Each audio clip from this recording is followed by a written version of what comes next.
One of the most extraordinary two-person eyewitness sightings of a cow rising in a beam of light into a large disc reported near Cimarron, New Mexico. In a moment, Linda Moulton Howe investigates this strange story on Coast to Coast AM. Linda, where do you find these strange stories? Well, this one goes back in the beginning to my work on the documentary A Strange Harvest at Channel 7 in Denver. I was director of special projects, and in September of 1979, there was an upsurge in all of these strange bloodless, trackless animal deaths, not only in Colorado, but really all over North America and other parts of the world.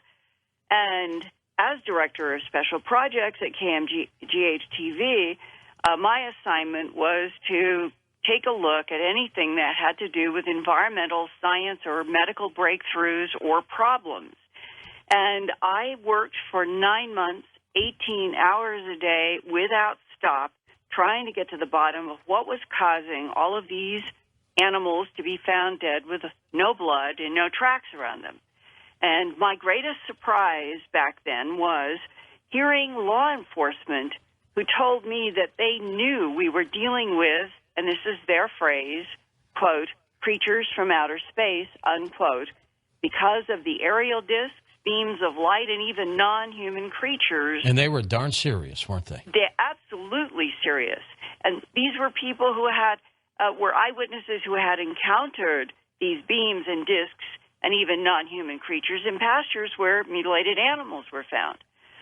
Well, dramatic cases of eyewitnesses seeing discs and beams of light and even animals rising in beams of light came to me from Leo Sprinkle, Ph.D. and then professor of psychology and director of counseling and testing at the University of Wyoming in Laramie. Dr. Sprinkle received his Ph.D. in counseling psychology from the University of Missouri in 1961. He went to work at the University of Wyoming, and that same year, he was one of the first professionals to help people who described close encounters with non-human entities. And eventually, that phenomenon would come to be called the UFO human abduction syndrome. Leo Sprinkle worked with me on my first documentary about all of this high strangeness that is called A Strange Harvest. And before it was first broadcast in May 1980, Leo received a phone call from scientist Paul Benowitz, who owned the Thunder Mountain Laboratory near Kirtland Air Force Base in Albuquerque, New Mexico. Paul Benowitz was investigating an abduction case northeast of Santa Fe in Cimarron for the Aerial Phenomenon Research Organization known as APRO, run then by Coral and Jim Lorenzen, who are now deceased. This event started with two eyewitnesses who saw a cow down in a pasture under the control of two humanoids. And then it appeared the cow went up in an orange-colored beam. Okay. Dr. Sprinkle's original notes of that phone call are dated Tuesday, May 6, 1980, and they begin, quote, woman and 6-year-old boy, UFOs in the field, 2 front, 2 back, and 1 on the left. That means there were 5. Big UFO with size of 2 Goodyear blimps. 200 feet up, a UFO came toward her, could see windows and orange-amber light. She tried to move, could not. Confusion about her boy. Was he out of the car? And then the son got back in the car. She finally started the vehicle and at 7:15 p.m. drove on to her home in Clayton, New Mexico, even though only 28 miles from UFO site to her house. She did not arrive home until 1:15 a.m. 4-hour time loss, question mark, Dr. Sprinkle wrote in his notes. Well, somehow, the mother and son were transported, perhaps by that orange beam, as the cow was. And from the air, the mother recognized a mesa that she associated with the Roswell, New Mexico area. Near there, she and her son were taken into an underground cavern. Her 6-year-old son was taken from her, and she was frantic to be with him. But non-humans surrounded her on a table. She fought, called them obscenities, screamed for her son, and said, quote, the non-human eyes filled more than 1/2 of their face like empty holes, unquote. Finally, a different being showed up and restored order. The mother said, quote, "Here's one dressed in white, very brisk, long fingers. By God, he is kind of greenish colored, too. Seems to be the only one who knows what the hell is going on. He said, 'Take her back now. You should not have done this,' addressing the smaller beings with huge black eyes." The original 32-page typed transcript in its entirety is in my first book, An Alien Harvest, and it includes the mother's recollection of various types of beings in the underground cavern and one particular pool of water that seemed to contain blood and organs. In that pool, she could see a humanoid shape floating, but she did not understand why. Well, this year of 2008 has had an upsurge in small and large animal mutilation reports all over the world.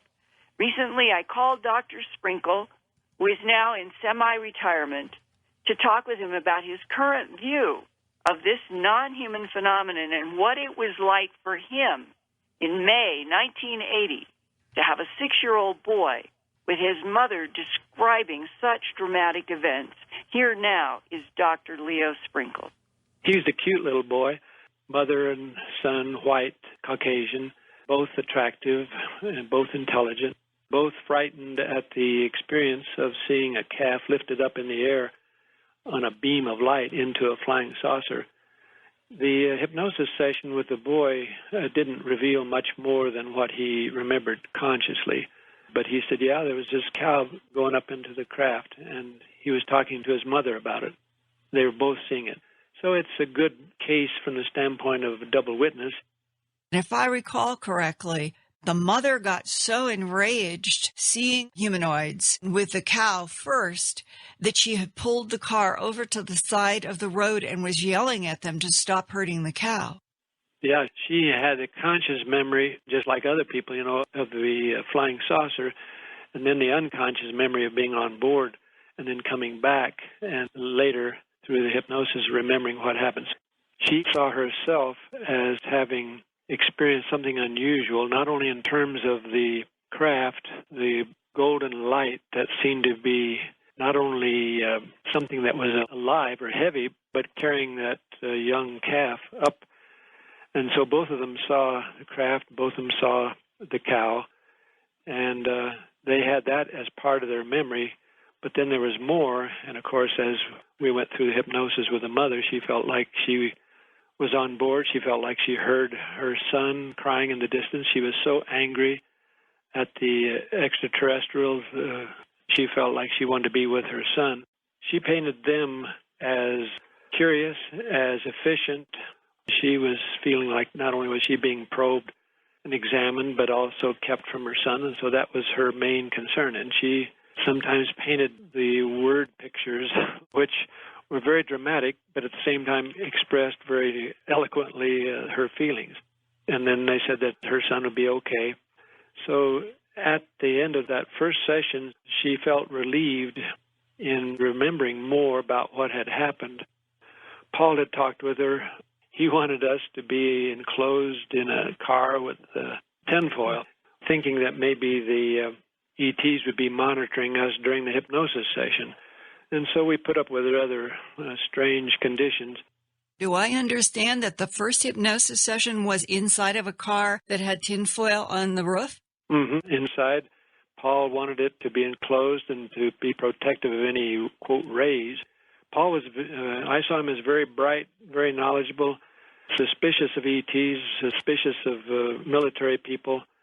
And by the time we met again, the second time, apparently some people had gotten to him, and he was very suspicious.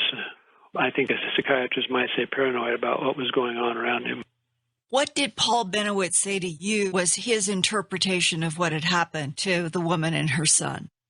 From his viewpoint, it was, if not evil, close to it. Shown underground cavern with human parts in there, it was like he saw this as part of the negative ETs, the evil ETs, and he wondered if governments were keeping information closed out of fear Or, even worse, he wondered if maybe the military governmental complex was hiding information in league with these bad guys, with the bad ETs, so that this is what some people have said, is a possibility that the negative grays are using human abductions and cattle mutilations for their own purpose and allowing people to be picked up in exchange for ET technology. Could that have been what drew the attention of whatever the intelligence was in the disc that was above the car that both she and her 6-year-old son could see? Was her very effort to try to stop the mutilation what provoked the taking of her and her son? That's a good point. It's a very good possibility that that's the way it was done. Another possibility is that the ETs planned to pick her up and then brought her on board, showed her a whole bunch of stuff, and then set her down when another calf is brought up. In other words, it could be staged at several levels. What if the real purpose of multiple species of non-humans interacting with this planet is because they were responsible for seeding life here in the first place? Yeah, I think they were, yeah. I think that's what the Bible story says.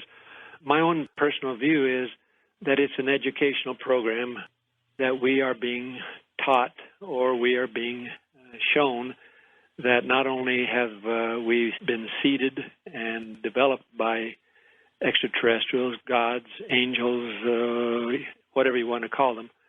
Some people call them space beings. Some call them sons of bitches. So whether they're SOBs or SBs, they're spiritual beings or they're space beings or they're human form, that we came out of that, and now we are heading back to the stars. The question is, are we ready? And some people think that what we're going through is like basic training for military service or initiation for educational societies. We have to prove that we are ready, and that means we have to be strong as a single force. I think that it's a joke when people back in the 50s said, well, that AT came out of that flying saucer and he asked me, who's your leader? Well, doesn't he know who our leader is? Well, is it the mayor of our town? Is it the governor of our state? Is it the president of the United States? Is it the president of the United Nations? Who speaks for Earth? Who speaks for humanity? And once we are humanity bonded together as humans, when we get to that point, I think we'll find out whether we're ready for galactic membership. Leo, you have been trying to help people in the human abduction syndrome now for almost 50 years. Yeehaw. Yeah. And today in September 2008, if the mother and the son from the Cimarron case were sitting in front of you, what would you say to them today about their experience and the human abduction syndrome? Same thing I said to them many years ago. I hope you will consider releasing this information publicly. She was frightened and she was angry and she didn't want to do that. Paul Bennett was angry and he didn't want to do that, but I'd say the same thing. Why do I say release the information publicly? Because that is the metamorphosis. That is the transition from the caterpillar to the butterfly. When a person tells other people about the experience, it is a release. It is a release from the closure, from the dogmatism, from the fear, from the anger. It says, this happened to me. It's just like a rape victim or somebody who lost a buddy in the battlefield. At first, people don't want to talk about it because they feel guilty, dirty, shamed, or whatever phrase they use. But when they talk about it, they tell themselves, I survived it. It happened. I was there. I'm beyond blaming myself or blaming God or my parents or the government for the UFO cover-up. I'm responsible for the UFO cover-up just like everybody else. And so blaming other people for it doesn't really help. The best thing we can do is to talk about it. And as we talk about our experience, talk to other people about their experiences, then after a while the UFO cover-up won't matter because everybody will know. And after that first hypnosis session in mid-May 1980, Dr. Leo Sprinkle talked with the mother in just normal conversation, and he made the following very tantalizing and provocative and puzzling notes from her comment. These are quotes from Leo's original handwritten notes talking with her after hypnosis. Quote, the ETs mean to control Earth, but maybe they don't treat everyone like the mother was treated. Mother has had a dream of mind control over Earth. She puzzles about the whole situation, unquote. But others in the human abduction syndrome have the impression that worldwide bloodless animal mutilations are providing literal nutrition or food for some of the non-humans, that there is some kind of a survival issue at stake. And all of this, George, underscores how complex this phenomena is seen through the many different minds and experiences of humans who are trying to communicate what they have experienced in the highest strangeness with clearly non-human entities, and that the confusion that lasts in their mind is the same confusion that you and I and others experience even today about what are the precise agendas of non-humans interacting with this planet. You know, Leo Sprinkle, one of the giants of the field of ufology, and, you know, with Hyneks and Stanton Friedman, he's one of a few, isn't he? Well, he was absolutely, if not the very first, one of the first two or three who was down in the trenches trying to help people in his work at the University of Wyoming who were coming with trauma, and he was amazed in the beginning that he was hearing these stories about encounters with lights and what seemed to be non-human creatures. And I think that Leo gave people so much compassion in their efforts to try to understand what had happened that he deserves a Purple Heart medal in the history of this world, because he really was there, and he had the right background and education to help so many people, and he is still today in semi-retirement.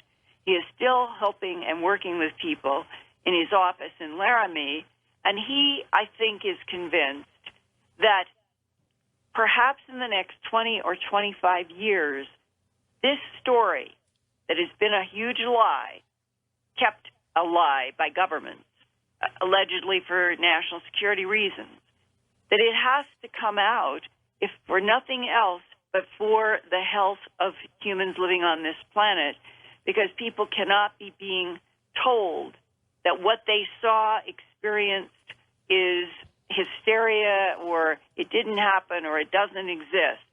That is turning human psychology upside down and putting it in a straitjacket. And it's happened all over the planet.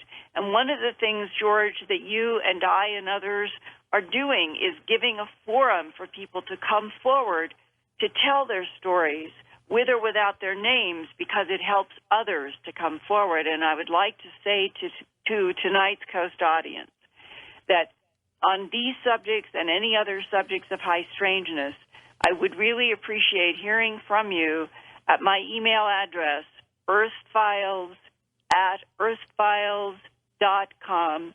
I keep confidences if they are requested, but I really urge people to go on the record with their real names and locations, because I think that is what helps others come forward.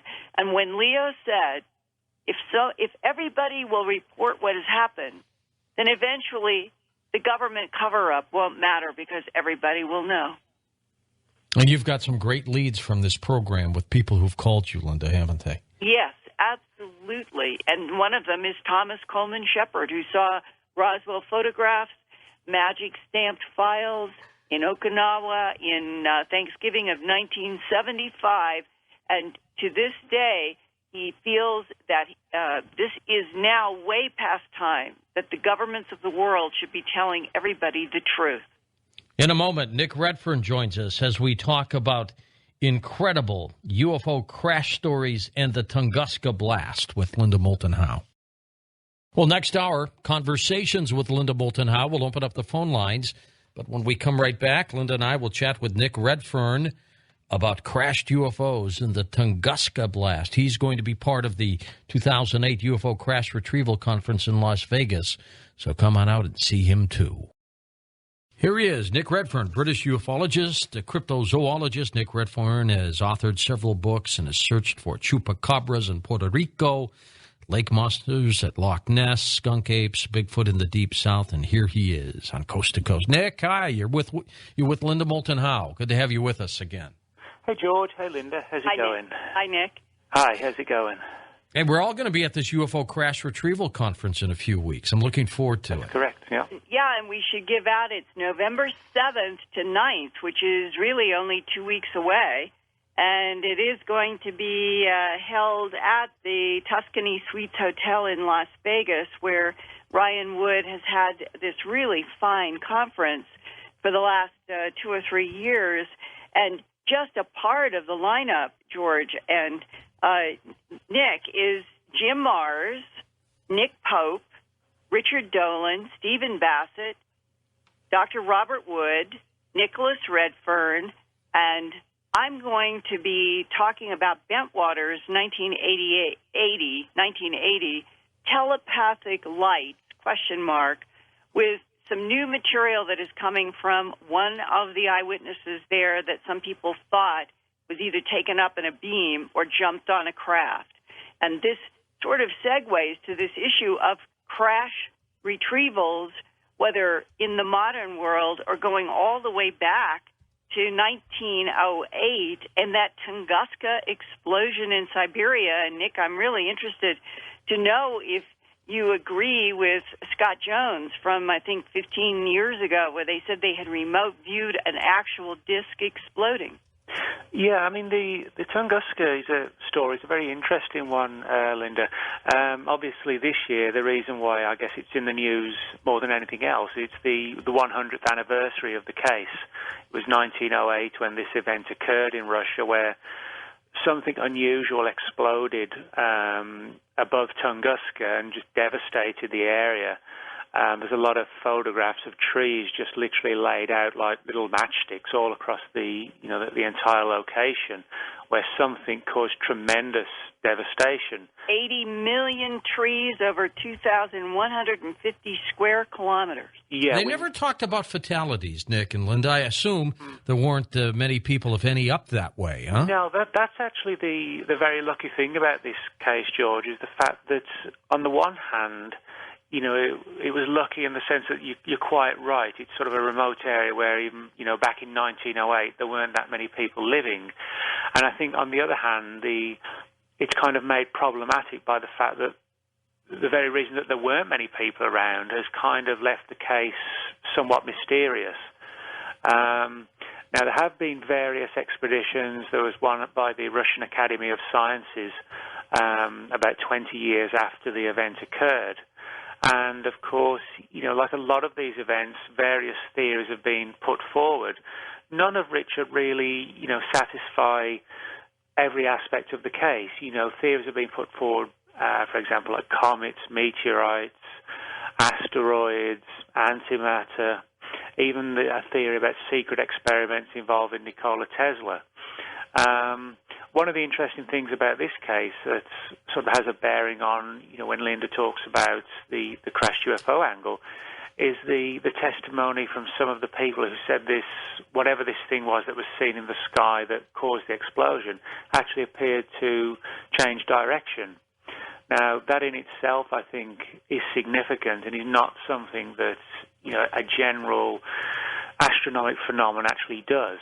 That's more in line with, either an intelligently controlled vehicle, I guess you would say. And, Nick, it's really interesting when you read some of the history that a few people, there weren't many in that area where this occurred, but there were some Russian settlers up at Lake Baikal, as I understand it, and they are the ones who said that what they saw at 7:17 a.m., or approximately that time, was what they called a column of bluish-colored light. Yeah, that's correct, Linda. Again, this is one of the things that's kind of significant about this. They're not actually talking in many respects about, just like a huge ball of flame or something re-entering the atmosphere or entering the atmosphere and, just on fire. There are reports of what seems like a more substantial object, shall we say. Now, again, I think the problem with the case is that whatever this object was, it seems to have exploded in the air and pretty much vaporized whatever it was. Now, of course, there have been reports of fragments of materials having been found in the area. But, when we're talking about crashed UFOs, I think there's always a tendency to imagine, a vehicle or a semi-intact vehicle. I think, unfortunately, with Tunguska, the devastation was so widespread that whatever caused it was pretty much destroyed in the process. But, we could also argue that we can never rule out the possibility that somewhere around there, there's a big enough piece of material or debris or whatever that might answer some of these questions. And, Nick, later on it was compared, the force of this blast, that in quoting from one of the history books, that the people were knocked off their feet and windows were broken hundreds of miles away from the explosion, and that the power of the explosion was compared to 1,000 times as powerful as the bomb dropped on Hiroshima, Japan. Yeah, I mean, that's one of the interesting things, again, about this case is the sheer scale of the power behind the devastation. I mean, to give you an indication as well, the incident was actually picked up by the Smithsonian. They tracked it or felt the effects of the impact. Now, of course, you imagine this event in the wilds of Tunguska, Russia, and it's actually being picked up by the Smithsonian as well in the United States. It was also tracked, not so much tracked, but again, the impact was felt in Britain as well. So, if you can go back and look at some of the English newspapers that talk about the reports and how it caused darkness for a while afterwards in certain areas, and you're quite right that this was something that had tremendous power to it, and was unparalleled really in terms of something like a small meteorite re-entering the atmosphere. This was massively different. Right, and at least high enough in the atmosphere to, when it exploded, to put down 80 million trees. It's almost incomprehensible, and I'm wondering if you have ever talked with Scott Jones, who had a Navy career, worked for Senator Pell in Washington for a while, specifically on what does the government know about UFOs. And as I understand it, he either officially or unofficially hired a remote viewer to remote review the Tunguska explosion, and I have seen the drawing that was done under that remote viewing. And the object in the sky, George, was absolutely disc-shaped. And I'm curious, Nick, have you ever talked with him about that? I actually haven't, Linda, but I mean, as far as the whole issue of remote viewing is concerned, I'm personally convinced that it's a very valid tool in terms of investigating not just modern-day events, but older events as well. And so, in that respect, I think I know it's been used on crash cases before. Ryan, for example, considers remote viewing to be a very useful tool in terms of trying to determine what happened at some of these earlier crash sites, etc., to fill in some of the pieces. So, I think if this has been done on Tunguska then and results have been found, to me that's significant and worthy of further investigations. I've always thought it was, too, especially when you see the drawing. And I think, George, you've probably had guests on who have had experience or been educated in remote viewing, and those drawings that evolve as they go through the remote viewing process. This was a very complete, finalized, this is what the remote viewer that Scott Jones was working with got as what exploded, and it is a disc. Some people have theorized, Linda and Nick, that indeed it was Tesla technology, and it was a test of his beam weapon, and it worked. Well, it means then if Scott Jones is right and that was right, then the beam weapon was in a disc over Tunguska. Yeah, that's I think, one of the downsides, I suppose, is the fact that the older the cases get, it gets more difficult to try and, firmly put our finger on what did or didn't happen. But, if you look at the evidence, the testimony, more importantly, the witness testimony from the people who were there are clear indications that this wasn't just a straightforward astronomical event, that it went far beyond that. And Nick, was there any measurement done that's recorded on the record, photographs of the documents of what kind of radiation might have been measured there? Well, I mean, there have been references, when you mentioned, for example, the paralleling, I suppose, the power of atomic bombs, there are reports of the heat and things like this, which has been likened to the effect that it would be produced by an atomic explosion. And this has led, of course, to theories that possibly that if it was a genuine UFO spacecraft, it may have been an atomic-powered device that malfunctioned. Right. And that may well possibly explain the explosion in the atmosphere or high above the ground, rather than it simply exploding when it slammed into the ground, that it quite literally malfunctioned and then just exploded in the air. So. And could some form of radiation, whether from neutrons or something radioactive, and I bring up neutrons because in some of the majestic white hot documents that Bob and Ryan would have, there are references to our detecting what they called neutronic radiation or neutrons in the 40s that confused the scientists in the 1940s. Because we didn't have familiarity with that. And in the stories about Tunguska has always been this amazing description of the night skies glowing, and I think I've heard the term a strange yellow for literally nights afterward. Yeah, that's right. I mean, again, we could theorize on what that means in terms of why that was going on. I think, certainly the one thing we can say for certain is the fact that there was such devastation that, it obviously threw up particles, massive amounts of dust into the sky, and, radically changed the environment. Hence, there were these reports of the sky having been changed, etc., etc. Now, as far as there are a few stories of unusual deaths in the area and things like that, as if, some sort of sickness, which could be attributed to something like radiation sickness, afflicted a number of people.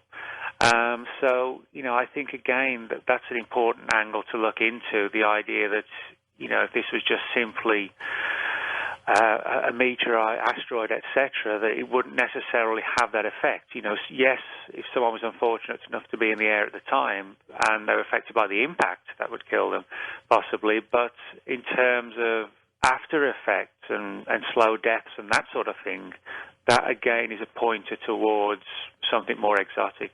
Well, Nick, go ahead, Linda. Oh, I was just going to say that the title, Nick, of your paper is Tunguska and Crashed UFOs, what we know 100 years later.